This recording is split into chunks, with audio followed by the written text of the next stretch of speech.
इंतहाई काबिल एहतराम COC के मेरे अरकान उमर फहमी भाई और फैज़ान भाई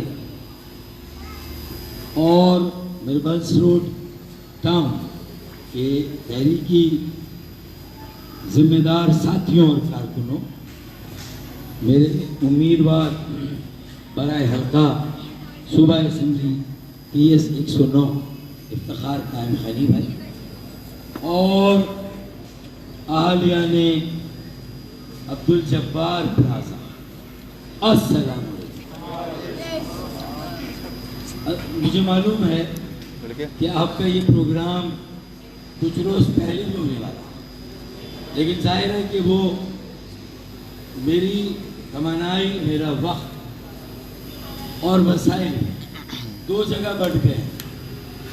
एक तरफ मुझे दिया है सरजानी टाउन, एहसनाबाद, गुलशन मेहमान, खुदा की बस्ती और उसके गोट, और दूसरी तरफ पार्टी ने कहा भाई एक चांस लेना है, अगर जहाज बोइंग हो या एयरबस, उसके जो दो इंजन होते हैं वो या तो परों पे लगते हैं या थोड़ा सा जहाज के पीछे, उसकी बॉडी वो इंजन से सपोर्ट मिलती है। तो वो जो बॉडी है इस हल्के की, वो समझ लें डिफेंस और कैप्टन, और इस हल्के के जो इंजन है वो है सदर, वो है बंस रोड, वो है पाकिस्तान चौक, वो है आरामबाग और वो है PMT colony, Delhi colony, Punjab colony. तो मैंने कहा कि क्या ये इंजन जोर लगाएंगे या पता चला ना खुदा ही मिला ना विसाले सनम, ये सीट थोड़ी मुश्किल है। इसको जीतने के चक्कर में मैं यहाँ भी आधा जोर लगा दूं और वहां के जोर को आधा कर दूं, तो कहीं है लेने के देने ना पड़ जाए। तो मैं तो आपसे पूछ रहा हूं कि भाई क्या इस फैसले को पार्टी के खालिद भाई सही साबित करने के लिए क्या आप लोग 8 दिन रह गए, कितने दिन रह गए, 8-9 दिन, क्या इस 8-9 दिन में बोइंग 380 और नहीं एयरबस 380 है ना, और बोइंग 777 के इंजन बनकर मेरे साथ खड़े हो सकते हैं नहीं, ईमानदारी से?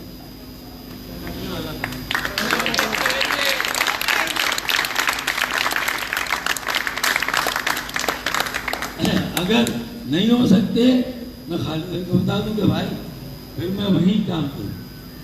और ये इतना बड़ा काम, एक कराची का वो कोना और दूसरा ये कोना जुनूब और वो वेस्ट,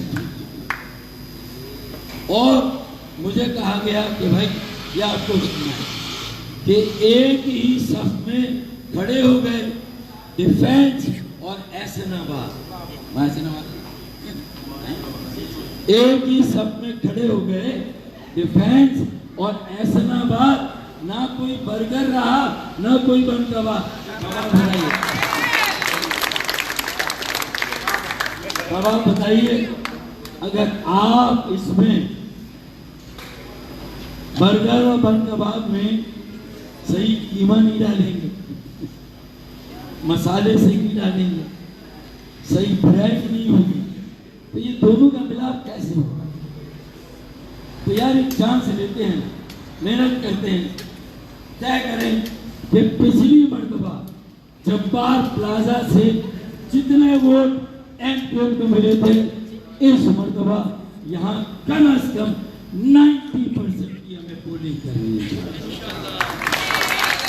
और सिर्फ 90% की यहाँ नहीं, अतराफ की बिल्डिंगे, अपार्टमेंट्स, यहाँ रहने वाले सदर को किसी तरह उठा दें और पाकिस्तान के सदर को बता दें कि भाई असली सदर तू नहीं है, असली सदर ये है। क्योंकि यहाँ हमारी बोरा कम्युनिटी के लोग हैं, मेमन कम्युनिटी के लोग हैं, इस्माइली, अहले तशय्यो, फिर पंजाबी, पख्तून, सराइकी, हजारेवाल, कश्मीरी, गिलगिती बिल्ती और मेरे सिंधी भाई। ये एक असल पाकिस्तान तो यहाँ बसता है, यहाँ रहता है, और जो पाकिस्तान बनाने वाले हैं वो उनकी मौजूदा नस्ल और उनके साथ सारी मजलूम कौमियतें और इकाइयां पाकिस्तान की यहाँ बसती हैं। तो हमें तो ये भी, और फिर ये जिला जुनूबी है, ये सिर्फ कराची का पावर बैंक नहीं, ये पूरे पाकिस्तान का पावर बैंक है भाई। सबसे ज्यादा टैक्स पाकिस्तान का और कराची का कहां से आता है? जिला जुनूबी, सदर, आई चुंदरीगढ़ रोड, यही है ना हमारे मराकज। फिर क्लिफ्टन, डिफेंस, यही से आता है ना रेवेन्यू। तो फिर रेवेन्यू भी हम दें, टैक्स भी दें, और फिर हम सिक्योर भी ना हो, यानी एक एडिशनल टैक्स है। वो क्या है? कार स्नैचिंग, मोबाइल स्नैचिंग है या नहीं? वो अलग भत्ता, और फिर टैक्स दे भी तो हम दे। वो हारून रशीद जो पंजाब का एंकर है, वो कहता है कि लियाकताबाद इतना टैक्स देता है जितना शायद अनारकली और पूरा लाहौर नहीं देता। ऐसा है ना? तो अब सवाल ये पैदा होता है कि यार अल्लाह ने हमें बहुत इज्जत दी थी, बहुत उरूज दिया था, लेकिन कहीं गलतियां हुई, उसका एतराफ भी करना चाहिए।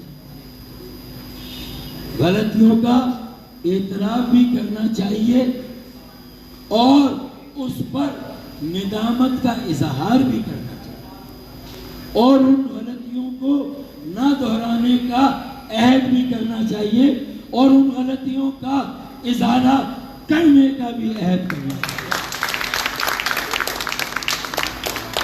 बात क्लियर है ना? तो मैं खालिद मकबूल सिद्दीकी और मुस्तफा कमाल, अगर तहरीक और तंजीम के ये कुछ सीनियर साथी, दो मेयर हैं इसमें से भाई, मुस्तफा भाई और मैं, हम मेयर रहे, और फिर दो डॉक्टर भी रहे, खालिद मकबूल सिद्दीकी और मैं।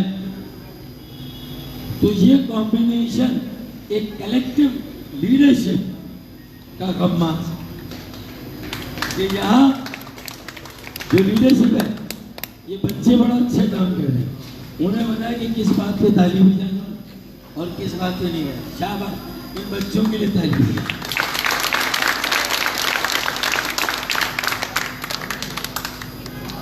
चलें, ये हमारे इन्हें पता है कि इस मर्तबा का वोट ये फारूक भाई का नहीं है, ये इफ्तिखार कायम खानी भाई का नहीं है, ये वोट इन बच्चों का है, इनके मुस्तकबिल को रोशन करने का है, इनके रास्ते से रुकावटें हटाने का है। आज ये आलम है कि आप क्लासों में आगे बढ़ते जाएं, पीछे जाएं, तो मैट्रिक में 2 लाख बच्चे थे, कभी नहीं हुए कराची। ये जो 15 साल कच्चे के डाकुओं ने आके हमारे ऊपर रूल किया, ये उनकी लेगेसी है। 2 लाख बच्चा मैट्रिक में फेल और 1 लाख बच्चा इंटरमीडिएट में फेल। और भाई कहीं तो बंद बांधना है, कहीं तो डैम बनाना है, दोबारा से अपने पैरों पर खड़ा होना है, मायूसी से उम्मीद का सफर करना है, कराची को उसकी अजमत वापस दिलानी है, हमारे अपने इज्जत और वकार को बुलंद करना है और कराची को उसका वो कौमी और माशी किरदार वापस दिलाना है। तो ये इलेक्शन अहम तरीन इलेक्शन, ये फैसला नहीं है पीटीआई जमात इस्लामी, ये इलेक्शन इसलिए नहीं है, ये इलेक्शन इसलिए है कि बिजली की लोड शेडिंग, बिजली ना हो फिर भी हमारे बच्चे पढ़ते हैं और फिर मैट्रिक में फेल, कभी नहीं हुआ ऐसे, बच्चे पढ़ते हैं इंटरमीडिएट में फेल। तो ये इस अजाब के रास्ते में बंद बनाने हैं। ये मेरा जमात इस्लामी का मुकाबला नहीं है। ये जो लैंड माइन्स मेरे बच्चों के रास्ते में बिछाई गई, उनकी तालीम, उनकी तरक्की के रास्ते में जो रुकावटें डाली गई हैं, उन रुकावटों को दूर करने के लिए ये इलेक्शन है।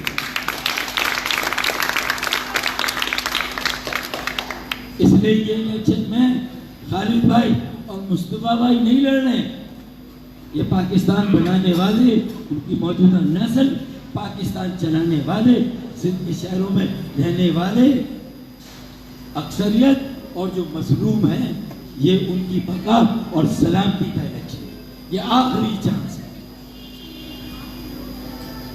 हमारी गलतियां, हिमाकतें अपनी जगह, लेकिन हमें वोट ना देकर 2018 में भी हमें सजा दी, लेकिन जो हमें सजा दी जाती है वो सिर्फ हमें नहीं है, अब हमारे बच्चों के मुस्तकबिल को एक चांस हम देने जा रहे हैं।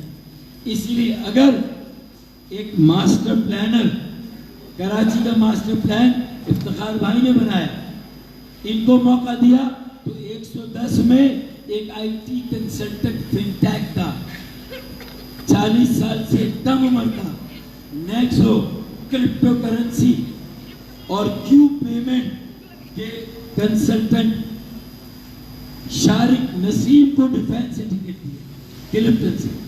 तो एक कॉम्बिनेशन है विजन और इनोवेशन, ठीक है ना, विजन और इनोवेशन का, बसीरत और जिद्दत, तजुर्बा और बलबला, ये कॉम्बिनेशन हम लाए ताकि फ्यूचर की लीडरशिप भी तैयार हो।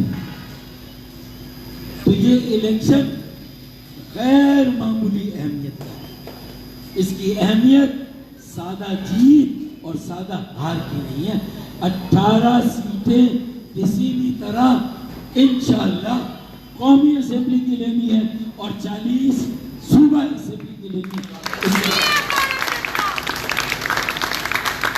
और ये बात छोटी सी कॉर्नर मीटिंग में कर रहा हूँ, लेकिन मुझे पता है कि मेरे पूरा जमात के लोग, मेमन कम्युनिटी के लोग, जो कम्युनिटी के लोग हैं, ये आज से जाएंगे और बोलेंगे कि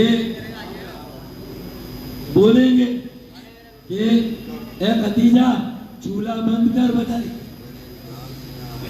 चूल्हा बंद कर, बेटा ने बेटी ने लई ने बीजी बिल्डिंग में जा भाई, आपकी बका ने सलामती को इलेक्शन છે।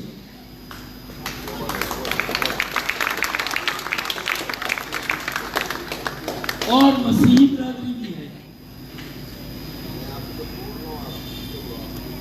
फिर रियलाइजेशन मेरे पीटीआई के साथियों में भी है। हसन कुरैशी भाई जो यहाँ के मारूफ सियासी कारकुन और समाजी कारकुन है, उन्होंने भी ऐलान किया है कि वो अब के पाकिस्तान में आगे आ जाए, आगे खुशामदीद कहते हैं।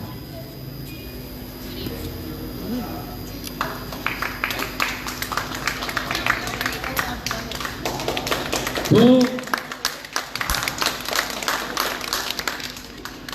खदीजा अगर काम ऊपर जा से, तुम्हारा मुरब्बियों, हमारा मोटा भाइयों, तुमने भी आ रिस्पॉन्सिबिलिटी लेनी पड़ से कि जितना लोगों ने तुम्हें कनेक्ट करी सको, राब्तो करो, इन्हें समझाओ कि भाई आ इलेक्शन इलेक्शन નથી આ ઇલેક્શન 1946 ના રેફરેન્ડમ જેવું રેફરેન્ડમ છે ભાઈ ये 46 का रेफरेंडम है जब फाइनली वोट डालना है क्या पाकिस्तान बनाना है 46 का रेफरेंडम है ये और 8 फरवरी को ये रेफरेंडम फैसला देगा कि पाकिस्तान वही लोग बना सकते हैं जिन्होंने पाकिस्तान बनाया पहले इसे आजाद कराया अब इसे बनाना तो आजाद करके बनाया जिन्होंने अब बनाने के लिए बनाना है तो कराची को अगर नेशनल रोल नहीं दिया गया तो फिर ये कराची की बका सलामती नहीं ये यहाँ के बिजनेस तिजारत कारोबार सरमाए की बका सलामती नहीं ये तमाम बिरादरियों की बका सलामती नहीं बल्कि कराची से जुड़ी हुई है पाकिस्तान की बका सलामती ये पाकिस्तान की बका और सलामती ये उसका इलेक्शन तो ये बात समझनी है कि 4,000 अरब का टैक्स दें और 40 अरब की खैरात लें अबे नहीं चाहिए ये भी मुंह पे मारे 400 अरब दोगे तो 4,000 अरब देंगे वरना ये 4,000 अरब भी बेटा ले सकते हो तुम्हें अब जरा लोग थोड़ा डर गए तो तालियां कब बची देखिए सर उठा के चलना है भाई इज्जत के साथ जीना है तो कुछ फैसले करने आगे चल अब 18 सीटें ले लेंगे 40 लेंगे अब ये मीडिया में थोड़ा भैया इसको सेंसर कर देना आगे जो बात नहीं है कि इख्तिदार के 3 मराकज़ है पाकिस्तान 3 पार्टियां हैं बड़ी एक इस्लामाबाद जहां सिविलियन ब्यूरोक्रेसी है और इलेक्शन के बाद जहां जाके सियासी जमातें बैठी हैं दुरुस्त दूसरा है रावलपिंडी मोटा भाई कई बात समझ में आई एक इस्लामाबाद है दूसरा रावलपिंडी और तीसरा लाहौर तख्ते लाहौर और कराची 60% रेवेन्यू दे तो हमने कहा अगर भाई 3 मराकज़ है तो चौथा भी उसमें पार्टनर होगा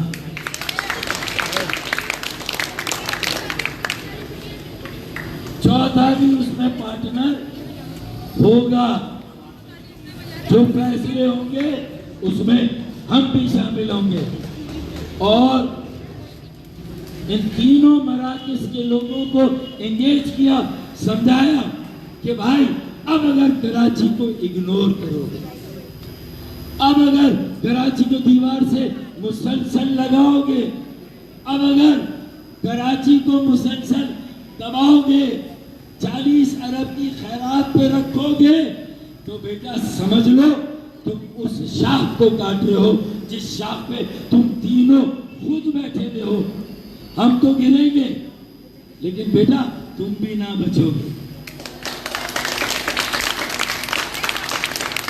समझ में आई इरफान भाई उमर भाई तो हमने ये समझाया और हम भी तीनों एक हुए मर्दमशुमारी में आबादी बाजियाब कराई एक कौमी की 3 सूबाई सीटों में इजाफा किया एक अवामी गवर्नर दिया 3 लाख लोगों को इफ्तार 3 लाख राशन 3 महीने की चोरी शुदा मोटरसाइकिल का कॉम्पनसेशन 50,000 आईटी के बच्चों को एडवांस आईटी की ट्रेनिंग वेब 3 मेटावर्स और आर्टिफिशियल इंटेलिजेंस शुरू होने वाला ये दावा किसने किया था सदर president house prime minister house हम तालीमी इदारे बनाएंगे अबे कहा किसी ने और किया किसी ने दुरुस्त 10 लाख का कोर्स है, 10 लाख का, और मुफ्त फ्री असातिज़ा, लेबोरेटरी, मार्की, स्क्रीन सब तैयार होते हैं। 5 लाख में से 50,000 को सिलेक्ट कर लिया गया। 1 साल बाद ये 50,000 कराची के बेटे और बेटियां इंशाअल्लाह 10-10 लाख की नौकरी के मालिक होंगे इंशाअल्लाह। गवर्नर हाउस के दरवाजे आवाम के लिए खोले। अरे थोड़ी मेहनत कर लो जब्बार प्लाजा वालों, सदर वालों, तो चीफ मिनिस्टर भी कराची से ला सकते हैं इस मर्तबा। तो चीफ मिनिस्टर हाउस के दरवाजे भी आवाम के लिए हम ही खोलेंगे इंशाअल्लाह ताला। कच्चे के डाकुओं को कच्चे में वापस भेजेंगे इंशाअल्लाह ताला। अब बात समझ में आई? ये इलेक्शन नहीं, ये रेफरेंडम। इससे हमारी इस शहर की और पाकिस्तान की तकदीर का फैसला है। अब ये जिम्मेदारी है वोट डलवानी, बाकी वमा अलैना इल्लल बलाग, कि भाई मेरा काम था मैसेज दिया। अब कितनी जिम्मेदारी कौन महसूस करता है? 2 हल्कों से इलेक्शन लड़ना, जगह जगह बोलना, रोज गला बैठना, गरारे करना, भपारे लेना, ये सब चलेगा। इसलिए कि बर्गर और बन कबाब को मिला किसको मिलाना है? बर्गर और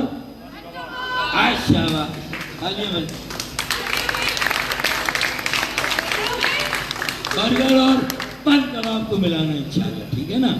मैंने शेर के पढ़ दिया था। एक ही सब पे खड़े हो गए, डिफेंस और ऐसे ना बात, ना कोई बर्गर रहा ना कोई बन कबाब। अब आखिरी बात, कुछ देर की खामोशी फिर शोर आएगा। कुछ देर की खामोशी है, फिर शोर आएगा। अरे तुम्हारा सिर्फ टाइम आया है, हमारा कराची का दौर आएगा। पाकिस्तान पतंग